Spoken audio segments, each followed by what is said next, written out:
tal, gente de Arrastalona? Yo soy Walter Rosales y esto es Arrastalona Off Topic.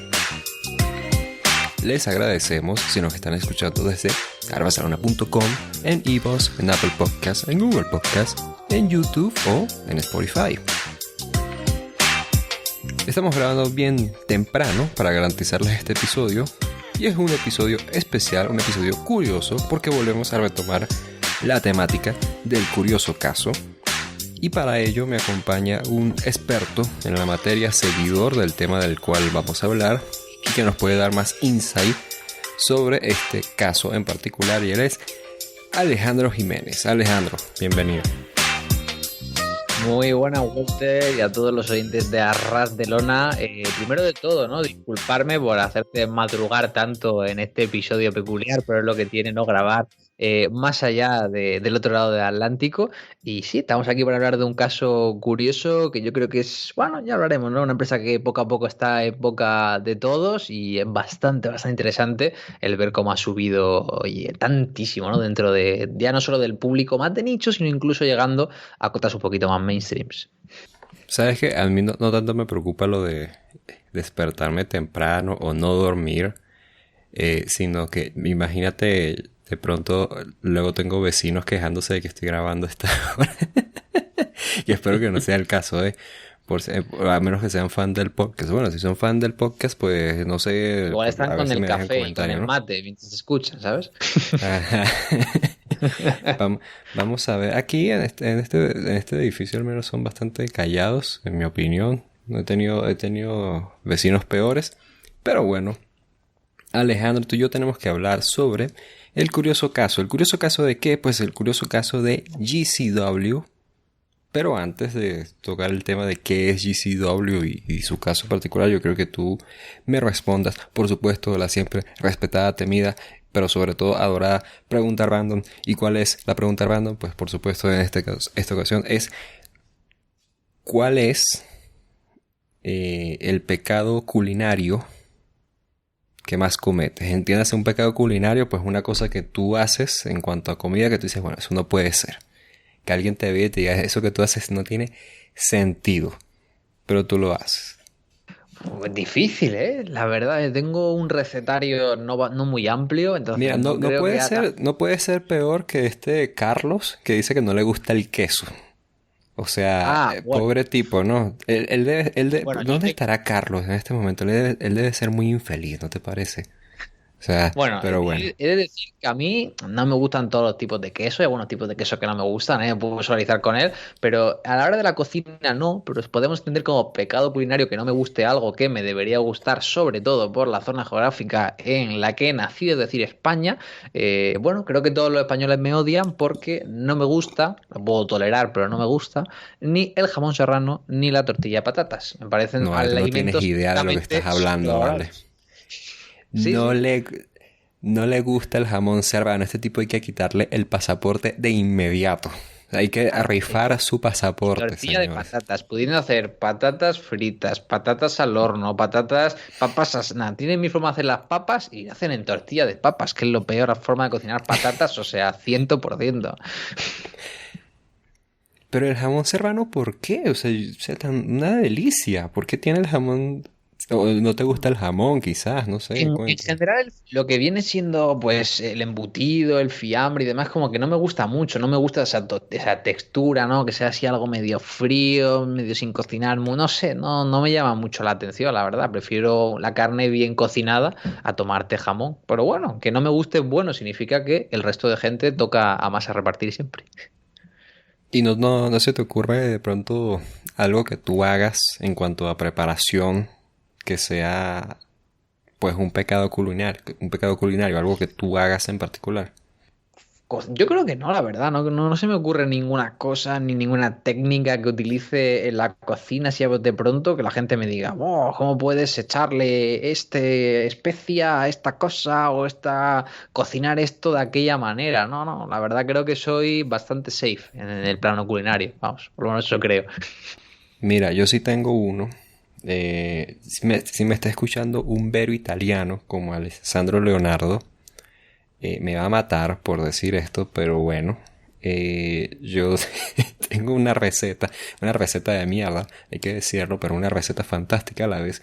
Y es básicamente yo a la pasta le echo salsa rosada. Que salsa rosada es mezclar ketchup con mayonesa.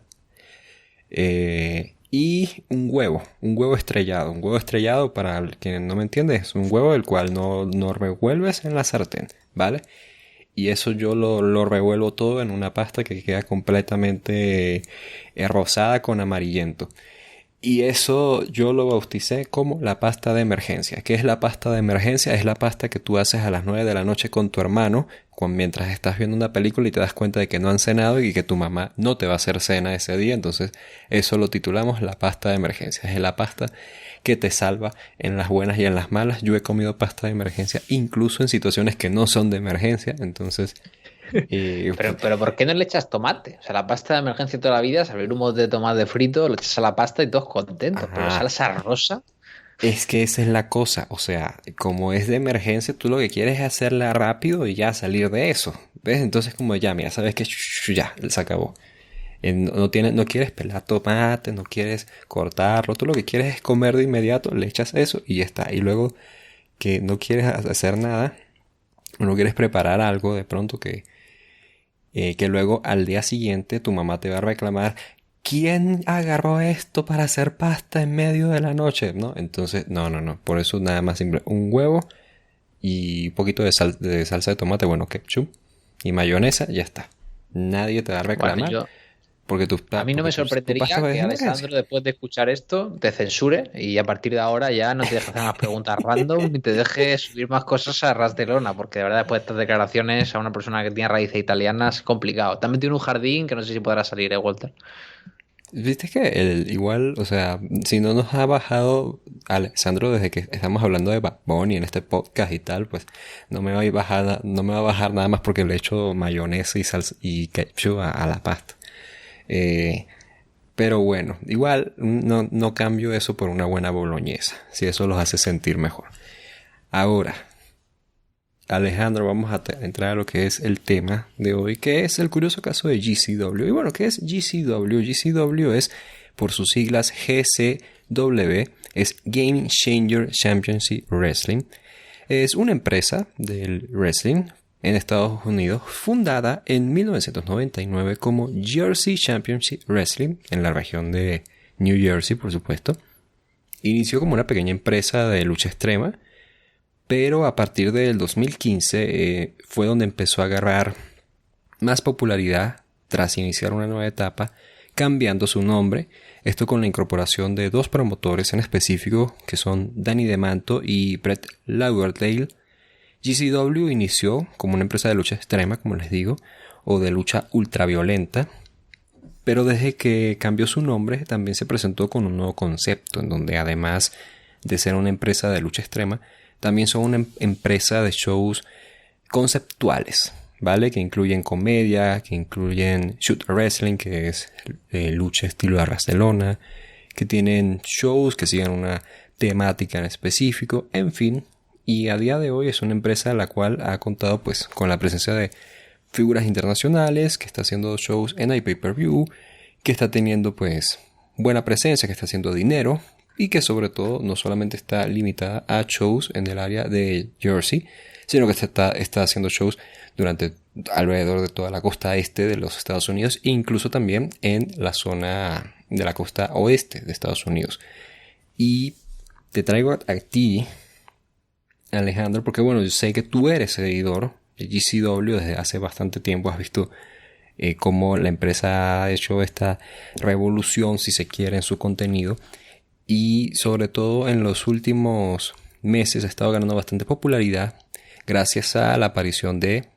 Bueno, ya ha tenido figuras de renombre antes en sus shows, pero últimamente ha tenido todavía más renombre gracias al hecho de que ha sido de las primeras empresas independientes en Estados Unidos que volvió a hacer shows con público en vivo, además de que tuvo la presencia de gente como de nombres que están hot en el mundo del wrestling, como Jon Moxley y por supuesto Matt Cardona, quien recientemente se coronó como su nuevo campeón mundial.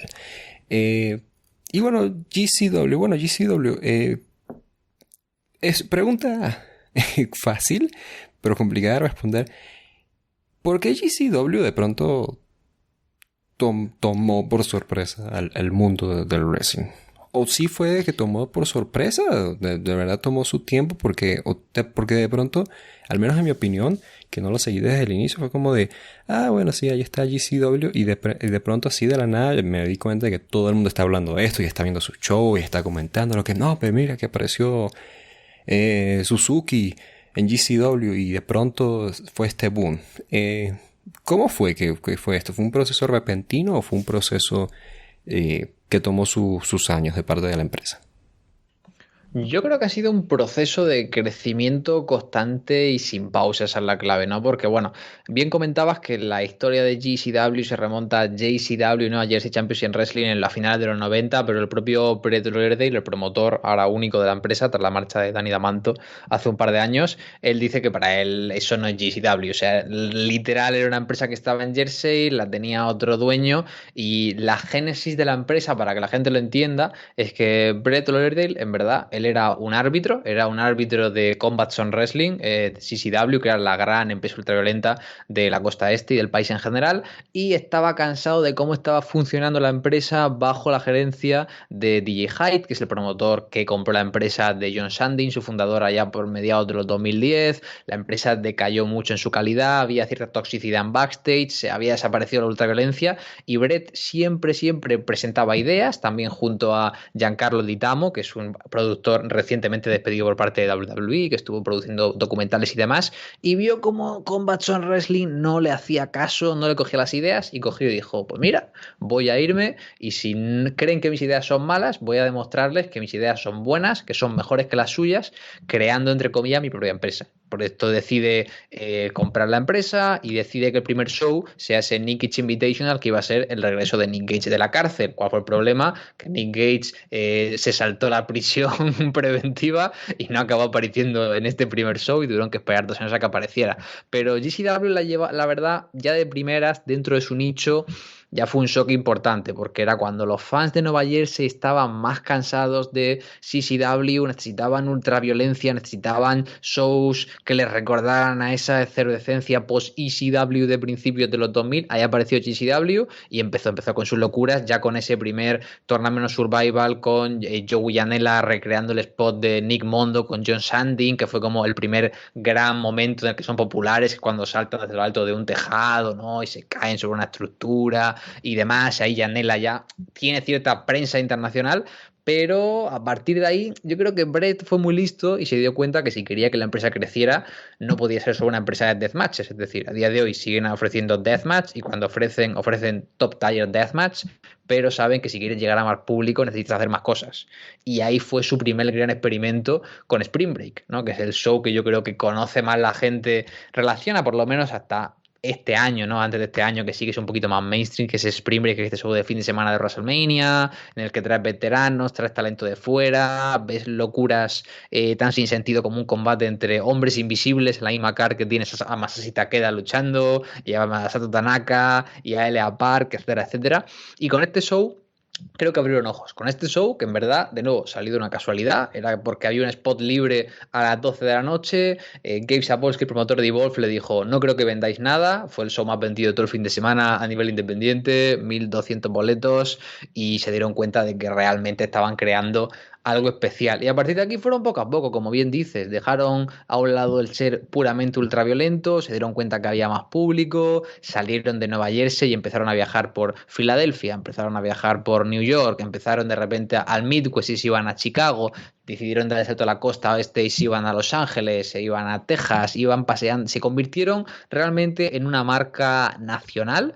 Y ya a partir de 2019-2020 yo creo que es cuando dan el pelotazo de verdad, que es gracias a Fight TV, empiezan a streamear los shows en directo, crean mucho más revuelo, más buzz, viene la gente de fuera, ya tienen un renombre, empieza el boca a boca, y aquí es cuando vemos eso, ¿no? Que literal GCW empezó a hacer shows cada 10 días prácticamente, vendía entradas y llenaba pabellones en todas las puntas del país, gente como David Arquette quería venir a sus shows, gente como Leyendas de Japón querían venir a sus shows, Matt Cardona recientemente recientemente, Jon Moxley, grandes nombres de la industria se querían pasar porque se convirtieron poco a poco, dejaron de ser esa empresa ultraviolenta y se convirtieron en lo que yo creo que será dentro de los años una empresa de culto. Es decir, esa empresa en la que tú sientes esa conexión con la audiencia, en la que sientes ese DIY, ¿no? De que todo está hecho por luchadores, para luchadores, y acabaron ocupando el rol espiritual de ECW, porque si comparamos incluso podemos decir que es todavía más rentable que ECW, porque ECW nunca consiguió viajar tanto por el país y consiguió ser tan solvente económicamente como es el caso de GCW. Entonces yo creo que ha sido un cúmulo de buenas decisiones, pero sobre todo que se acentuó de 2019 en adelante con sus giras en Japón, cuando fueron de gira a México recientemente, tuvieron también una gira en Reino Unido que tuvieron que cancelar, empezaron a crear su propio show el fin de semana de WrestleMania, más nombres, fue un cúmulo de cosas y toda esta sinergia llegó hasta que hoy en día, bueno, o sea, sin ir más lejos, uno de sus últimos pay-per-views fue trending topic número 1 en Estados Unidos por encima de una velada UFC, que yo creo que habla muy bien de la magnitud que tienen sus veladas hoy en día ya en el público americano. Bueno, tú dices algo muy interesante porque creo que de pronto todos los que estén escuchándonos tal vez estén ya familiarizados con cuando mencionas ECW o CCW. Pero solamente para dar algo de contexto, pues precisamente esto de que una empresa de lucha extrema esté teniendo éxito y que esté en boca de varias personas no es algo nuevo en el mundo del wrestling, ¿no? El ejemplo, los dos ejemplos más fuertes son FNW en Japón, que, o sea, fue una empresa que estuvo hasta show en el Tokyo Dome y toda la cosa, ¿no? Y en Estados Unidos está ECW, que fue esa tercera vía durante la década de los 90, que mientras por un lado estaba WWF con su Attitude Era, y por el otro está WCW con todos los millones de Turner, estaba por ahí también ECW teniendo historias más fuertes y siendo un poco más creativo o más libre en su creatividad que las dos empresas grandes de mainstream en Estados Unidos, que eran las más populares, ¿no? Entonces eso no es algo nuevo, sin embargo sí es cierto que a lo largo de la historia todas se han caído de cierta forma. Que eso no exente, digamos, o exenta a GCW, pero sí se está viendo este éxito que está teniendo GCW como uno más sostenido en el tiempo, ¿no? Entonces eso me llama la atención, ¿no? El hecho de que, claro, ya han sucedido cosas así, incluso empresas como CCW, que es Combat Zone Wrestling, a lo largo de su historia siempre ha habido esta conversación, ¿no? Que, bueno, sí, GCW, qué sé yo, como que tiene cosas, ¿no? Pero nunca ha tenido pues esta aceptación global por parte del público y siempre hay planes allí, qué sé yo, su fundador DJ Hyde hace entrevistas luego de sí, estamos planeando allí para intentar llegar a la televisión o cosas por el estilo. O bueno, sí, no, queremos hacer este tipo de cosas, qué sé yo. Entonces siempre sale algo y no hay como un éxito sostenido en el tiempo. GCW, sin embargo, precisamente tiene algo interesante ahí, que no es solamente una empresa de lucha extrema, sino que es, como te digo, es conceptual, ¿no? En toda su idea de, bueno, es por esto de Game Changer. Eso es algo que me llama la atención. Y eso es lo que me lleva a preguntarte entonces,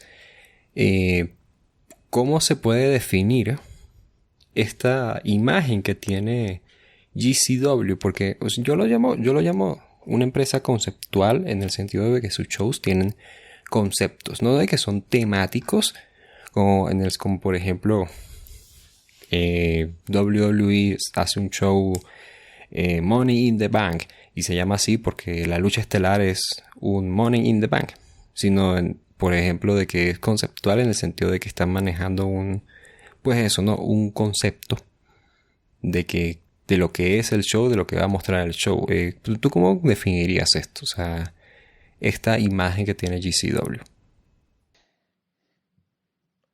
Pues la verdad que hice un artículo hace un par de años para Solo Wrestling que yo creo que sigue estando vigente y usaría esos tres adjetivos, ¿no? Yo decía que GCW era rebelde, era transgresora y era políticamente incorrecta y sobre todo no tenía ningún tipo de miedo para hacer esto. Es decir, GCW es una empresa que conoce a su público a la perfección y sabe qué darle a su público, ¿no? Y como tú dices, todas las grandes empresas al final acaban teniendo un periodo de bajona, pero GCW de momento no tiene bajona y Brett Riddle parece que todo lo que apuesta toca la ruleta, siempre apuesta negro y siempre sale el negro, ¿no? Entonces creo que esa forma que tiene GCW de conocer a su público para mí es el gran factor diferencial, porque es lo que digo, ahora prácticamente no hace siempre deathmatch, pero de repente te hace, la gente dice, no hace tanto deathmatch, te presenta el Tournament of Survival, uno de los shows con mayor asistencia de su historia, récord de ventas en Fight TV, considerado uno de los mejores torneos ultraviolentos de los últimos 20 años en Estados Unidos, no, es que no hace mucho, no sé qué, te traen a Matt Cardona y Matt Cardona que parecía un tipo como medio irrelevante, ¿no? En la escena indie te lo convierte en el villano por excelencia, te crean el segmento que es más hablado en todo el mes y también te pueden dar un combate con comedia, o sea, es como más que ya ser un estilo, es la heladería completa, ¿no? Y te dejan de elegir de todo. Y yo creo que el ejemplo más claro para ver esto es uno de los últimos Spring Break que realizaron, el Spring Break 3, el último antes de la pandemia, en el año 2019.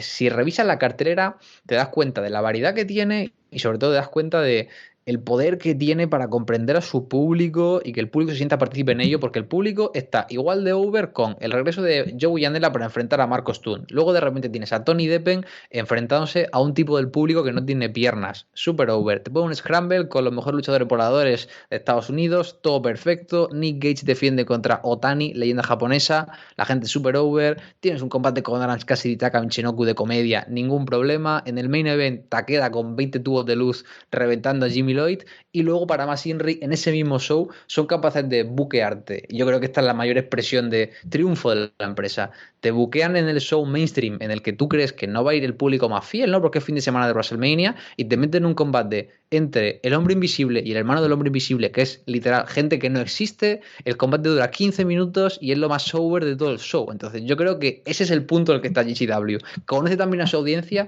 que puede darle algo intangible y la gente lo va a disfrutar. ¿Y cómo defines un Spring Break? O sea, un Spring Break en GCW.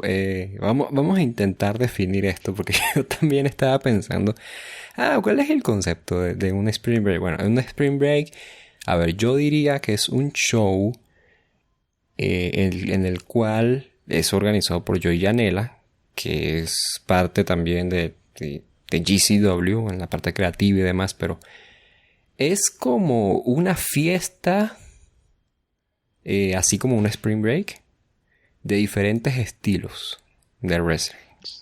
¿Qué tan lejos estoy? Yo digo que es un show de variedades. Es como el circo cuando llega a la ciudad, ¿no? Ajá. O sea, Spring Break es ese momento en el que tú dices, bueno, sí, tenemos nuestros shows canon, tenemos nuestros grandes momentos. Los dos últimos Spring Break sí que han estado un poquito más centrados en el work rate, han querido hacer más combates buenos, hacer que sea como ese WrestleMania, entre comillas, de GCW, poniendo solo grandes combates, pero los primeros era la esencia que tenía, porque es eso, literal. GCW, el primer fin de semana de WrestleMania que hacen, lo hacen con WWE, que era la empresa donde antes estaba Evolve, FIP y demás, y querían hacer un show más fuera de Bloodsport, y le dijeron, solo tenemos el slot libre de las 12 de la noche, pero no va a venir nadie, y dijeron Brett y Joey, que no va a venir nadie, vamos a hacer algo que no haya hecho nunca nadie, y cogieron y a las 12 de la noche montaron un show de comedia, que la gente iba disfrazada, ¿no? Como si fueran las vacaciones de primavera, ahí con sus colgantes hawaianos, yo qué sé, con su bañador, y te buquean en el main event, que yo creo que eso fue la declaración de intenciones, Joey Janela contra Marty Jannetty en el main event a las 3 de la mañana, a las afueras de la ciudad en los fines de semana de WrestleMania, y la gracia del combate es que Joey quería buquear de árbitro a Earl Hebner, y como no tenía dinero, tuvo que hacer ref bumps constantes hasta que al final salió Earl Hebner porque solo pudo pagarle para hacer un run-in, ¿no? Y la gente lo flipó, ¿no? A la gente le gustó. Entonces, es eso, el origen de Spring Break, vamos a pasarlo bien y vamos a reivindicar que el wrestling no siempre tiene que ser serio, que tiene que ser divertido, y que en un show en el que tengamos un combatazo como es Walter contra PCO, también podemos tener a Grace Sasuke bailando con Joey Janela después de un main event, ¿no? Es eso de decir, el wrestling lo es todo, y creo que es lo que consiguen demostrar siempre con estos eventos que se han convertido ya en la insignia del fin de semana de WrestleMania a nivel independiente. Que eso también es la cosa, ¿no? Yo creo que algo que los diferencia bastante es el hecho de que tiene una identidad, ¿no? Que sabes que siempre, o sea, ¿qué es lo que se dice con este tipo de empresas? ¿O cuál es el prejuicio de, ya, ok, bueno, muy bonito todo lo que hacen, pero eso no da dinero? No. Y bueno, a lo largo de la historia, qué sé yo, a ver, te voy a poner este no es el mejor ejemplo porque esto es una empresa que cerró porque no pudo crear dinero porque no era una empresa, era un show de televisión. Pero está el caso de Lucha Underground, por ejemplo. O sea, la popularidad de Lucha Underground fue precisamente porque tenía una imagen y tenía un estilo tan pero tan único y tan característico que la gente de inmediato lo compró. Ahora, ¿eso se traduce a que todo el público lo va a comprar? No, sino me refiero a que quien lo compra es el fan del wrestling. Porque ese fan hardcore es el fan que sigue viendo lucha libre hoy en día. Y es el fan que está gastando dinero, ¿no? En el wrestling. Es el fan que está gastando, pues eso, ¿no? Dinero en mercancía, en shows, en que ha permitido que las empresas crezcan. Esto es algo que yo he mencionado antes. Pero esto es importante, ¿no? Porque está permitiendo esto que empresas como GCW, que es una empresa independiente, reiteramos, esté sacando pues adelante sus shows. Y aquí es donde, bueno, yo tengo mi duda, ¿no? Porque yo justamente este artículo que tú mencionas, que lo pueden leer, nada más con hacer una búsqueda rápida de GCW, Alejandro Jiménez, Solo Wrestling, ya se lo van a encontrar por allí. Mencionas una cosa de que dices, y hace mucho hincapié de que GCW es una empresa de nicho. Que es una empresa de nicho y en eso se va a quedar. Pero sí la verdad es una empresa que, siendo de nicho y todo, sí está ganando dinero. Es una empresa que está creando nuevos fanáticos y está teniendo un cierto impacto en la cultura pop, digamos, porque está teniendo cosas como, qué sé yo, Nick Gage, que es su máxima figura entrevistado en podcasts y qué sé yo, ¿no? O gente que no suele hablar de wrestling, hablando de wrestling gracias a GCW, ¿no? Está encontrando su hueco, ¿no? En esa cultura geek / wrestling, ¿no? Y aquí me surge aquí la duda, que yo quisiera ver qué opinión tú me puedes dar, de cómo sería ese techo de parte de GCW, ¿no? O sea, hasta dónde esto de ser una empresa de culto, de ser una empresa punk, puede llevar a GCW, viendo este éxito que, bueno, la verdad, este éxito que están teniendo actualmente uno no se lo esperaría. Entonces, viendo que sí se está logrando, ¿cuál sería ese techo que puede lograr GCW? Bueno, la verdad es que sigue siendo una empresa de nicho, sigue siendo una cosa muy de un mercado muy concreto, pero lo que comentaba, ¿no? El artículo lo escribí hace 2 años, muchas cosas siguen presentes, pero el crecimiento de la empresa ha sido todavía mayor al que yo pronosticaba. Y yo creo que la clave que tiene GCW es que el problema de muchas empresas de nicho es que quieren dejar el nicho y pasarse a lo mainstream. Y cuando tú, una empresa de nicho, una empresa tan así, quiere de repente dar el súper salto, es cuando pierde lo que tiene, ¿no? Lo vimos cuando ECW, por un intento de hacer dinero, saltó a televisión y dejó de ser lo que era. El caso de GCW, las cuentas son mucho más solventes, no hay tantos gastos y la empresa puede mantenerse adelante económicamente. Pero lo interesante de GCW, creo que lo hemos visto en los últimos año y medio, 2 años, no es que ellos quieran ir a lo mainstream, sino que lo mainstream quiere ir al nicho, es decir, son un subproducto tan underground, tan guay, que la gente quiere participar, que de repente David Arquette es el que llama a GCW y dice, mira, quiero participar aquí. De repente es Jon Moxley el que dice, mira, tengo fechas libres, quiero trabajar en Bloodsport y quiero tener un deathmatch con Nick Gage. De repente es All Elite Wrestling la que dice, voy a traer a Nick Gage a mi empresa y voy a ponerle contra Chris Jericho en el estelar de la noche, ¿no? Entonces creo que esta es la clave, ¿no? Que el mainstream se fija en ellos y el mainstream es la que viene, ¿no? Porque no es como GCW ha buqueado a Matt Cardona, es Matt Cardona quiere hacer un deathmatch y por eso está en GCW y es un tipo que viene de fuera, pero lo pasamos por nuestro filtro underground. Creo que también se ha visto pues con el propio Nick Gage, ¿no? Que tuvo estos documentales con Dark Side of the Ring en diferentes podcasts. Entonces creo que esto es un factor muy muy importante. Y luego su público, ¿no? Sí que tiene un público de nicho, pero yo creo que ya poco a poco se está ampliando, principalmente por lo que decimos, por lo que no es solo wrestling ultraviolento, tiene comedia, tiene jóvenes talentos, tiene un roster que se mueve siempre, tiene una amplia variedad de estilos y ese ambiente, ¿no? Yo creo que a nivel independiente en Estados Unidos, si nos paramos a pensar, la única empresa post territorios, obviamente, que se podría comparar a nivel de tamaño, de hacer tours por todo el país a nivel internacional es Ring of Honor, la Ring of Honor de principios de los 2000, pero lo que tiene GCW, que la diferencia de Ring of Honor es que Ring of Honor quería ir a verlo el fan de wrestling más puro, ¿no? Como comentas, tenía muy claro cuál era su audiencia. Pero con GCW es muy parecido a Pro Wrestling Guerrilla. En Pro Wrestling Guerrilla, en la costa oeste, hay gente que no es fan de wrestling, pero es fan de PWG. Gente que no es fan de wrestling, pero quiere ir a Resida, quiere ir a Globe Theater, quiere vivir la experiencia. Y yo creo que eso es lo que ha conseguido vender GCW. Es decir, vendo la experiencia GCW. Me da más igual las carteleras, los combates, luego puedo buquearlo mejor, pero yo quiero ir a ese show, quiero vivir esos temazos de entrada de los 80s, de los 90s, quiero pasármelo bien, quiero reírme, quiero ver algo que no haya visto nunca. Y yo creo que eso es lo que le ha permitido que en el último año pues se hayan convertido en la empresa de wrestling que más vende en Fight TV de lejos, pues únicamente por detrás de All Elite Wrestling, que es una empresa que está en televisión y ha permitido que Nick Gage salga en televisión nacional y sea el segmento con segundo más rating de todo el día, con más de 1 millón de televidentes. Entonces es eso, ¿no? ¿Cuál es el techo? No lo sé, la verdad, porque cada vez que pienso que hay un techo, Brett me sorprende y es la realidad, ¿no? Porque este verano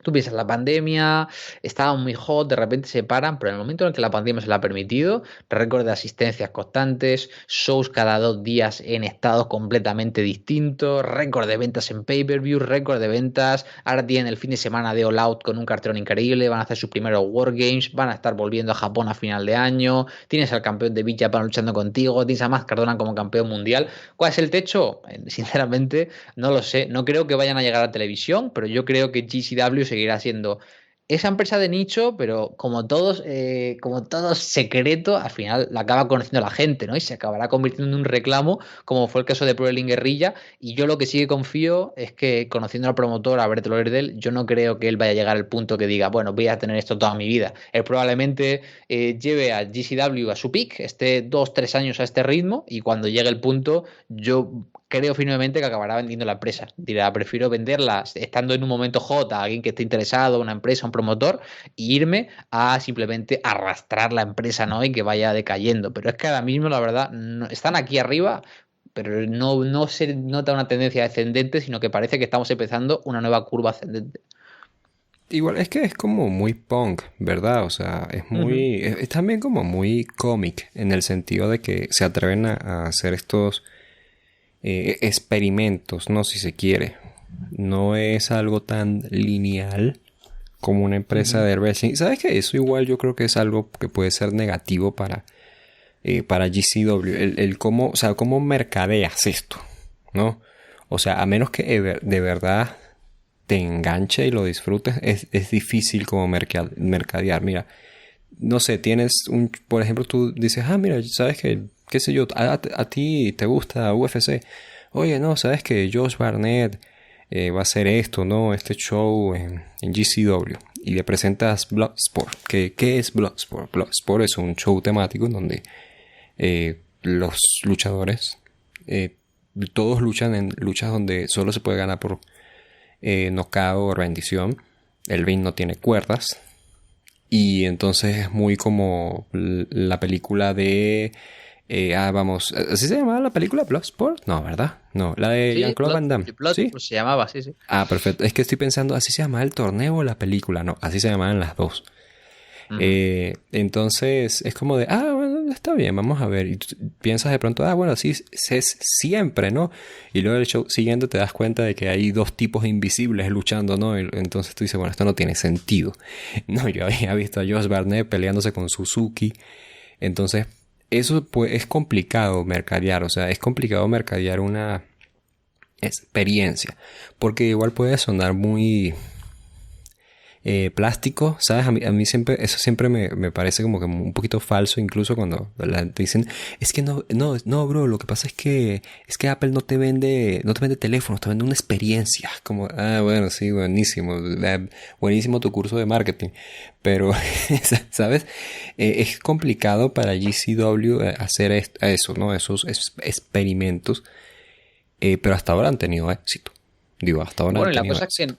que no es que sea un experimento cada mes, quiero decir, igual hay 4 o 5 eventos al año que son diferentes, pero el resto son shows de wrestling al uso. Quiero decir, son shows de wrestling con 8 combates, un combate de comedy, un par de parejas, un deathmatch y combates normales. Y no pasemos por alto que tiene tiene un roster lleno de las grandes jóvenes promesas. Es decir, si ante ese hueco que dejó Berlín Guerrilla de la India a la que va la gente antes de ir a WWE, lo ocupó GCW durante la pandemia, donde vimos a esos Blake Christian, donde ves a esos Alex Zane, donde ves a Joey Janela, a Marco Stunt, a Jungle Boy, a Tony Deppen, a Jake Atlas, a Chris Dickinson, donde ves a esos grandes nombres de las independientes que se reúnen a tener buenos combates y se juntan con talento más joven de la zona. Pero lo que yo me refería con experiencia no es que lo marketeen así, pero yo realmente lo sentí así, ¿no? Yo he ido a muchos shows de wrestling en vivo, pero el único show de GCW que fue directo, que fue aquel Spring Break del año 2019, yo sentí, ¿no? La sensación que te da por la televisión, ¿no? Pero cuántas veces hemos visto Pro Wrestling Guerrilla y hemos dicho que en Arras de Lona, no, es que simplemente por el ambiente ya le sube una estrella a todo, ¿no? La puntuación que le pongan, no ese ambiente tan especial, pues el ambiente de GCW es igual. Yo recuerdo estar en Spring Break, yo tenía mi entrada con fe de General Admission, no somos tipos especialmente altos, veíamos muy poco, pero yo veía gente al final de la sala que no veía absolutamente nada del ring y estaba cantando, vitoreando, pasándolo bien, porque es como que la gente simplemente quería estar ahí y quería sentir esa emoción que hay dentro de un show, quería vivir la experiencia, quería gritarle a Nick Gage, quería ver el Forest saltar por los aires y le daba igual verlo en primera fila, en última, ¿no? Quería sentirse partícipe y eso también lo comentaba en mi anuncio, que yo creo que lo que tiene bueno de GCW es que no todo el mundo le gusta, pero a la gente que le gusta la fideliza. Es decir, consigue que el público vea el show y diga, ah, pues hacen las cosas que me gustan, me escuchan, tengo recompensa y por lo tanto te fideliza y permite que tú vayas con el boca a boca a decirle a un amigo, pues esto te puede gustar, tal, creo que esa conexión con la audiencia algún día se acabará probablemente, ¿no? Como todo en la vida, pero a día de hoy creo que es lo que tiene, que el fan tiene una recompensa y el fan siente que importa la empresa y ve cómo acaban buqueando lo que le gusta. Y creo que esto es lo que solo lo pueden hacer con una empresa como tú dices, ¡pam! Con una empresa underground, ¿no? Porque una empresa grande tienes esta diferencia luchador fan, pero un fin de semana de GCW tú estás en el descanso y estás hablando con los luchadores, estás un fin de semana y estás en el mismo hotel que los luchadores, hablas con ellos, son personas, ¿no? Y el hecho de que exista esta cercanía creo que es la que hace que el público se sienta partícipe de ello, ¿no? Porque dice, la gente que está aquí encima del ring, fuera del ring es como yo, no es una superestrella, no es una estrella en rock, nada por el estilo. Es que también es como genuino, ¿no? Yo estaba pensando, por ejemplo, eh, a ver, quiero explicar bien este ejemplo. Pero, por ejemplo, Wrestling Society X, que sin duda merece un episodio también aquí en Off Topic. ¿Qué era Wrestling Society X? Wrestling Society X es una empresa que duró nada, que se transmitió en MTV de todos los canales. Y uno pensaría, bueno, o sea, tremenda plataforma. Y el concepto o el pitch el gimmick de la empresa era que era una empresa de muchos luchadores jóvenes y todos tenían un aspecto, digamos, de cultura popular, ¿no? Era que estaba que sí el skater, el punk, vampiro, que es un misfit, básicamente, ¿no? Qué sé yo, S-Pac, Scorpio Sky, que hacía del atleta galardonado de secundaria, cosas por el estilo así, pero todos luchaban como en una especie de club underground de lucha libre. Entonces, como era un poquito seria, ¿no? En ese sentido, pero sí se notaba muy, pues, reality falso, ¿no? Bueno, que es curioso, pero hoy en día relacionamos mucho esto de reality con lo falso, precisamente por cómo se siente. Entonces, en el caso de GCW no es así. O sea, Nick Gage, se puede decir mil cosas de Nick Gage, pero yo creo que no se puede decir que el tipo sea falso. El tipo es tan real como se ve. Y precisamente lo que ellos se presentan como imagen es una cosa bastante genuina, ¿no? Igual, o sea, está complicado como marketear, sin duda, ¿no? Pero por algo es un caso curioso, ¿no? Es un caso del cual uno de pronto no esperaría este éxito.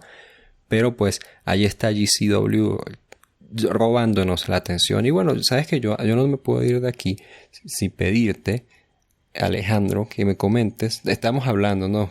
Porque también es la gracia de GCW, que hablamos de, uy, sí, los shows especiales, el concepto y la temática y todas estas palabras que estoy sacando, sin que hablemos precisamente de cuáles son algunos shows que a nosotros nos han llamado la atención o las temáticas favoritas que tenemos dentro de GCW. Cuéntame, alguna ahí que destaque, de pronto un show en particular que te gustaría recomendar, que podamos lanzar a la gente off topic para que vea, o bueno, un concepto de pronto de show también que podamos seguir ahí para hacernos una maratón y ver todos. Bueno, la verdad, yo creo que buenos shows de partida para la gente que no conozca nada, es un Spring Break 2, el show que catapultó la carrera de PCO de nuevo, pasó a ser un señor jubilado de Quebec a campeón mundial de Ring of Honor en 12 meses, se combate con Walter muy grande, o Spring Break 3 creo que es bueno. Si queréis ver realmente por qué GCW sigue siendo ese top tier deathmatch company, es decir, cuando quieren hacer deathmatch hacen buen deathmatch. Dos recomendaciones se me vienen a la mente. Más reciente es el Tournament of Survival 666, ese torneo que estuvieron haciendo en junio en Atlantic City. Y mi show favorito de la historia de la empresa sería mi gran recomendación. Es un show yo diría que eso fue 2019, febrero de 2019. El show se llama They Said It Couldn't Be Done. Ellos decían que no se podían hacer, que básicamente cuando trajeron de vuelta a Jun Kasai a Estados Unidos, después de que Kasai prometiera no volver, después del maltrato de DJ Hyde en su último Tournament of Death de CCW. Y ese show creo que es un buen ejemplo, porque es el Showbot, que es su pabellón, está lleno, hay un ambientazo, hay un uppercard que está lleno de death matches, tienes talento japonés, pero luego el undercard tienes el scramble, tienes la comedia, tienes el hard hitting, tienes un poquito de todo, y creo que ese show, yo lo tengo en un hueco muy especial en mi corazón, y creo que es una buena combinación de que se puede meter una misma cartelera deathmatch top con locuras y un poquito de diversión. Bueno, también hay que decir, al menos de mi parte, yo quiero rescatar los shows de Bloodsport. Sin duda que ya les digo cómo es este concepto. Y lo interesante es precisamente que tiene estas combinaciones de luchadores que manejan este estilo, pero no es exactamente como que todos sean luchadores al más puro estilo de Barcelona, así como Negro Navarro, sino que son como tipos rudos, ¿no? Como Jean-Claude Van Damme, ¿no? Y por eso tienes cosas como Davey Boy Smith Jr. en contra de John Mosley, o Chris Dickinson, que de pronto no es alguien que sale a la mente cuando tú piensas en estilo a Barcelona, luchando contra John Mosley, porque son tipos que sabes que se van a pegar duro y ya, entonces puede haber knockout ahí. Josh Barnett participando, ¿no? Cosas por el estilo, y puede haber finales bastante creativos, ¿no? Entonces no es como algo convencional de ver. Y sabes que a mí también me gustan por el concepto, sobre todo los shows que nada más han hecho 2 ediciones, pero me parece muy interesante el concepto, que es los shows de For the Culture, que es un show la temática es que todos los participantes son luchadores de afrodescendencia.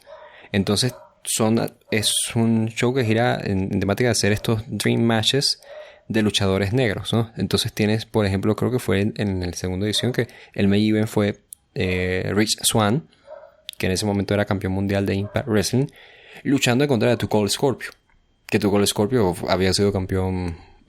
¿Sí había sido? Ahora lo estoy dudando. Tu Cole Scorpio fue campeón mundial de NWA. Sí, ¿verdad? Wow, no, probablemente, la verdad, sí.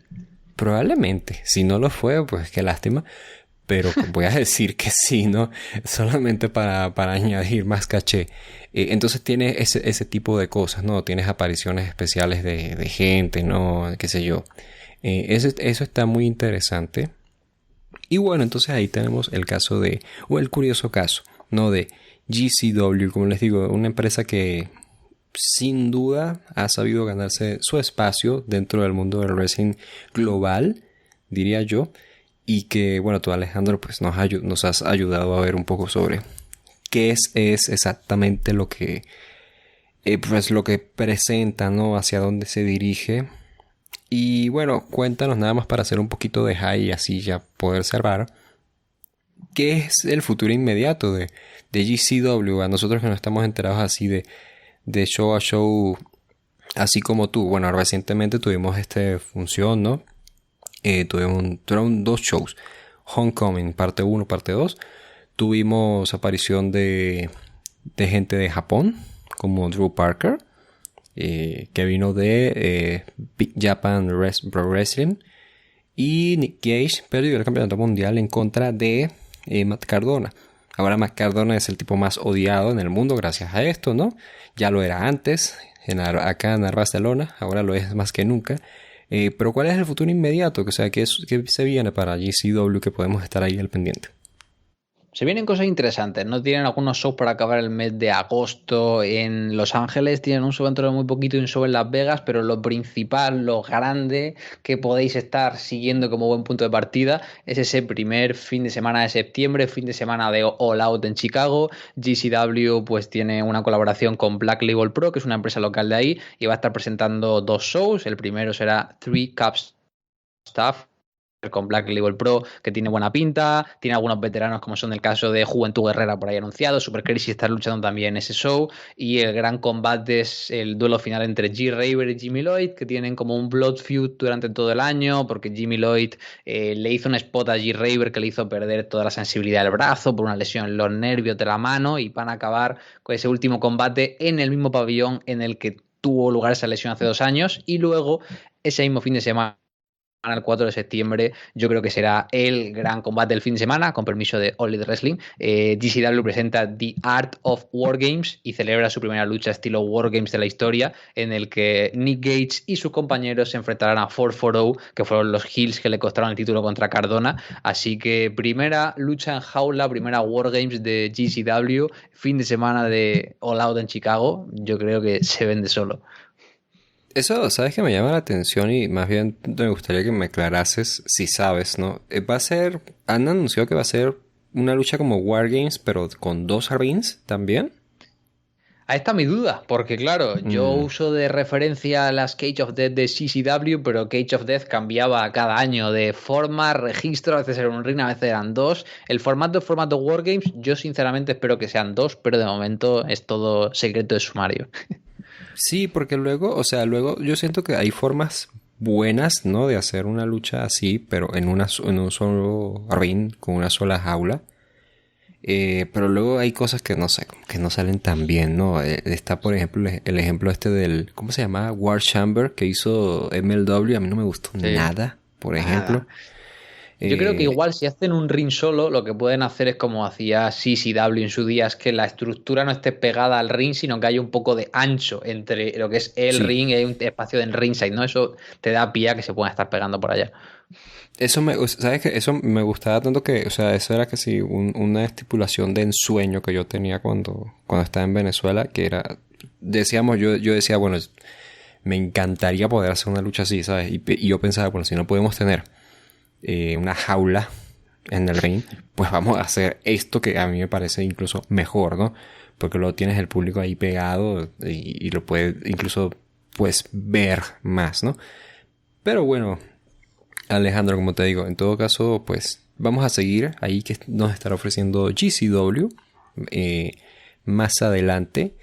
Y pues de nuevo, otro curioso caso que hemos revisado aquí en Off Topic. Yo, por supuesto, te agradezco por haber estado aquí para darnos toda esta información, ¿no? Darnos tu expertise en la materia.